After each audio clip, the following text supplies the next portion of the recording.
You're being robbed every single day, and the wealth killer is sitting right in your driveway. That's right, your car, that shiny status symbol you worked so hard to afford, is silently draining your wealth faster than you can earn it. And in this video, we're exposing the ugly truth about car ownership that the auto and the financial industries don't want you to know. You might be thinking, but I need my car to get to work, pick up the kids, live my life. I'm not disputing that. But the hard truth is that your four-wheeled friend is actually your #1 enemy when it comes to building wealth. Let's break down this financial sabotage, shall we? First up is depreciation. The moment you drive that new car off the lot, it loses value faster than a melting popsicle on a hot summer day. We're talking about 10 to 20% in the first year alone. That $30,000 car you just financed, it could have degraded to just $24,000 before you've even had it for a year. Talk about throwing money out the window, or in this case, the sunroof. But it doesn't stop there. The auto industry has masterfully crafted a system to keep you in a perpetual state of financial servitude. They sell you on the idea that you need a new car every few years to keep up with the Joneses, stay safe, or have the latest tech. It's a clever trick to keep you locked in a cycle of debt that's harder to break than a bad habit. And speaking of debt, let's talk about those car loans. According to Experian's 2024 survey, the average car loan in the US is now nearly 70 months. That's 5.5 years of your life dedicated to paying off a depreciating asset.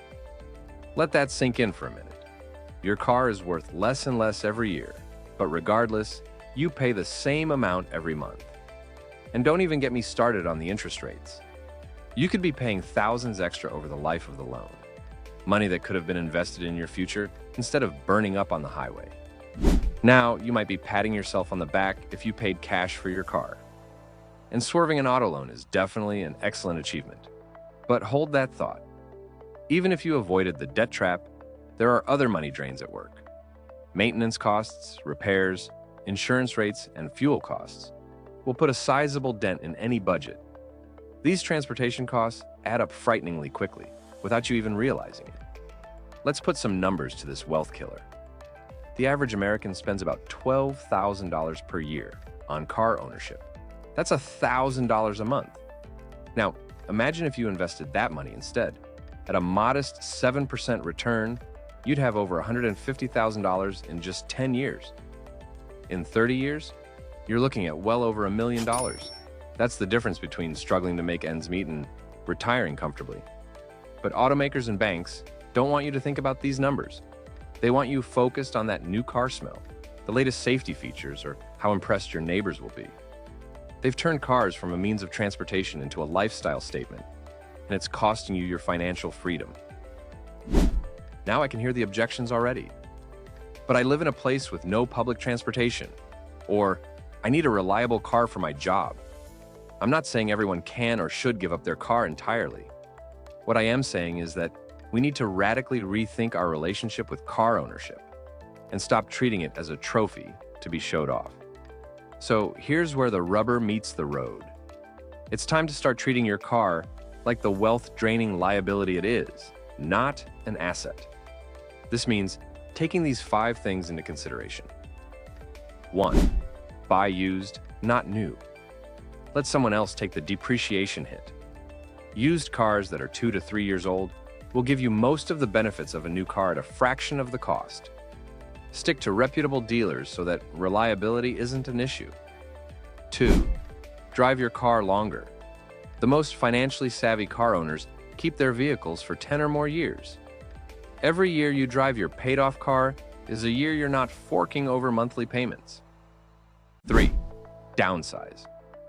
Do you really need that gas-guzzling SUV for your daily commute? A smaller, more fuel-efficient car can save you thousands in fuel costs alone, let alone in insurance premiums. They're also easier to park. 4. Seriously embrace alternatives.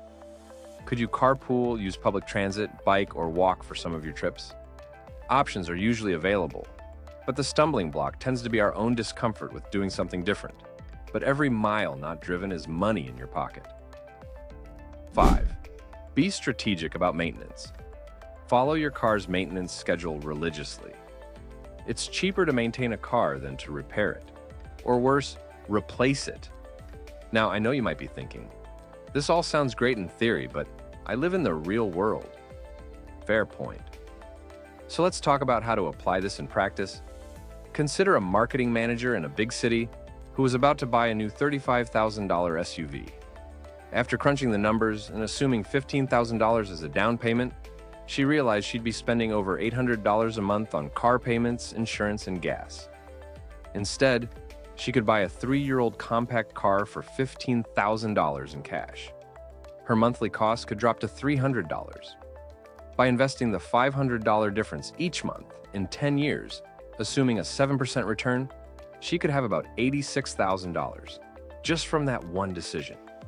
Or think about someone who can't give up their car entirely, but starts carpooling to work 3 days a week. This simple change could save them $200 a month in gas and wear and tear. That's $2,400 a year they could put towards paying off credit card debt or investing. And then there's the possibility of becoming a one-car household. A family could sell their second car and use the proceeds to pay off debt. They might occasionally use ride-sharing services when they need a second vehicle, but they could still come out way ahead financially. Paying for a second car often isn't worth it, even after factoring in the occasional Uber costs. These are hypothetical scenarios, but they represent real possibilities for making changes and seeing tangible results. The intention is not to completely upend your life. Instead, it's about making smarter choices that align with your long-term financial goals. Ultimately, your car isn't just transportation or a status symbol. It's a major financial decision that impacts every aspect of your life. Whether you realize it or not, it will affect where you can afford to live, how much you can save for retirement, even the vacations you can take. By rethinking your approach to car ownership, you're not just saving money, you're buying back your freedom. So the next time you're tempted by that shiny new car in the dealership window, remember this: that's not just a car you're looking at. It's a wealth killer in disguise. It's the difference between financial struggle and financial freedom. It's your future self begging you to make a smarter decision. So the choice is yours.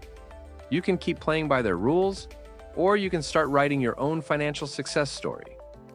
Just remember that every dollar you don't spend on your car is a dollar working for your future. And speaking of financial success, it's often useful to get a handle on where you currently are on the road to wealth and financial independence. So, check out this video next on the 7 stages of wealth and how to figure out where you stand.